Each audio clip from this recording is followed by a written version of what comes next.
হচ্ছে? আজকে ওর হাত ধরে টেনে চলে যাচ্ছিল। কে হয় যে? আমার মেয়ে 7 এ পড়ে, টিকিট টাকা নিতে দোকান থেকে ফুটে সন্ধ্যেবেলা 6টা 10-এ ছেড়েছি। ফোন করেছি, ফোন করতে বলছে আমাকে সিআরপিএফ তাড়া করেছে। ছুটে ছুটে সেই মেয়েটা ভয়ে সেটা কোথায়, কোন জায়গাটা, কোন জায়গাটা? বটতলাতে দাঁড়িয়েছে। তারপরে আমরা সঙ্গে সঙ্গে দুজন এসেছি, এসে সিআরপিএফ দাঁড়িয়ে আছে, সাইকেল নিয়েছে, সাইকেলটা পড়ে আছে মাঝখানে দৌড়চ্ছে। একটা আদিবাসী পাড়ার গিয়ে ঢুকে পড়েছে, আদিবাসী মহিলারা ধরে এনে ওখানে বেঁধে রেখেছিল, সেখানে আবার থানা গিয়ে এখন তুলে এনেছে। কি চাইছেন এখন? কি ওর বিচার চাই, ওকে ফাঁসি চাই। আর এই বিজেপি সরকার এই গুন্ডাগুলোকে বাঁচিয়েছে উত্তরপ্রদেশ থেকে, এর বিচার চাই। কটার সময় ঘটনাটা হয়েছে? কটার সময় ঘটনাটা হয়েছে? 6:30 থেকে 7টার মধ্যে। পড়ে ফিরছিল বাড়িতে? পড়ে ফিরছিল, 7 এ পড়ে মেয়েটা।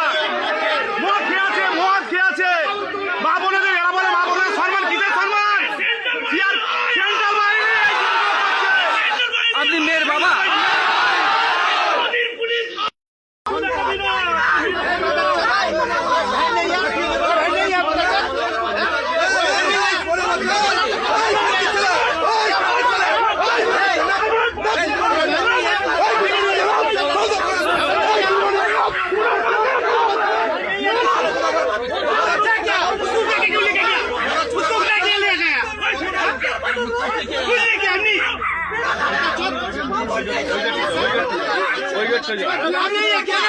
ওই